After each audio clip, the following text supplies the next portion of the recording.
Monsieur Moratinos, aux Atlantic Dialogues, il est aujourd'hui question d'un nouveau multilatéralisme. Comment vous voyez ce nouveau multilatéralisme à l'heure où les États-Unis tiennent toujours à leur pouvoir et ne communiquent pas véritablement des messages d'espoir envers la Chine, etc., et que nous avons un monde en guerre? Bon, je viens de dénoncer dans mon intervention sur le changement climatique et la sécurité alimentaire que je suis contre ce qu'on peut appeler le multilatéralisme à la carte. C'est-à-dire qu'on peut se rassembler et se réunir autour d'un sujet, changement climatique, sauver la planète, mais par contre, sur le reste des sujets, on se déclare la guerre, on se déclare la confrontation. Et ce n'est pas possible, ça ne va pas être possible parce qu'on est dans un monde interdépendant. Même s'il y a encore de tendances de deux côtés, ou de trois côtés, ou de différents côtés qui veulent retourner au passé, ça ne va pas se passer parce que les nouvelles sociétés sont conscientes qu'ils vivent dans une seule humanité. On a vu à cause du virus du Covid-19, il n'y a pas de barrière, il n'y a pas de frontières. Le virus se spand et se développe dans tous les pays. On a vu avec l'impact de la guerre en Ukraine, ça a des impacts dans toutes les différentes économies, dans les différentes régions du monde. On ne peut pas vivre séparés, confrontés. C'est pour cela qu'il faut aujourd'hui encore plus défendre un multilatéralisme réel, qu'il faut adopter, évidemment, aux Nations Unies, il faut les mettre, c'est ce que fait le secrétaire général avec sa proposition du nouvel agenda. Il faut mettre tout le monde autour d'une table, et comme on a dit à Fès, dans cette rencontre historique que Sa Majesté le roi Mohamed VI a envoyé un message fort de réconciliation, de paix, de vivre ensemble, de respect mutuel, c'est ça qu'il faut.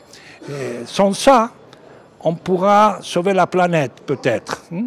On pourra faire la paix avec la nature. Mais nous, êtres humains, on va continuer à s'entretuer. Et moi, je veux survivre et que mes enfants peuvent avoir un meilleur avenir. Moi, je m'inquiète beaucoup de la planète, mais je m'occupe aussi de l'humanité.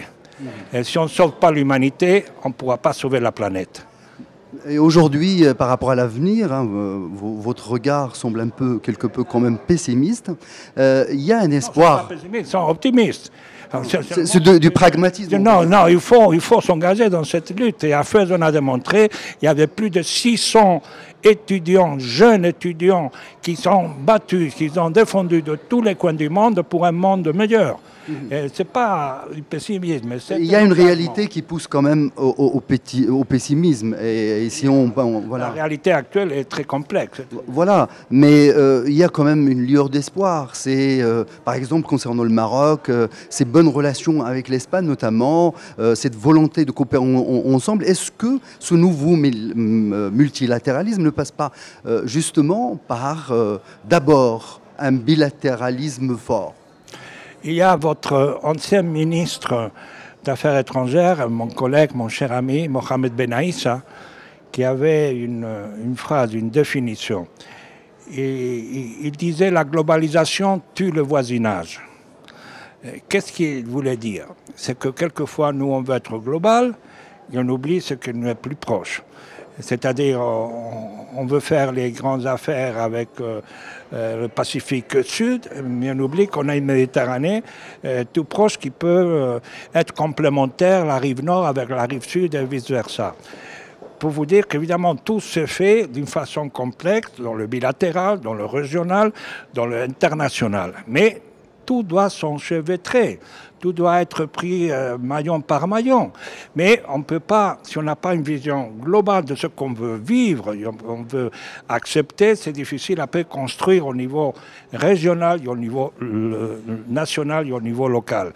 C'est ça qui est la complexité de la pensée aujourd'hui, de l'action politique aujourd'hui, qui rend le monde plus difficile. Mais concernant le Maroc et l'Espagne, il y a de la part des deux pays une vision globale, une action. Il y a une vision régionale et une volonté d'initier une nouvelle étape encore plus ambitieuse et plus positive.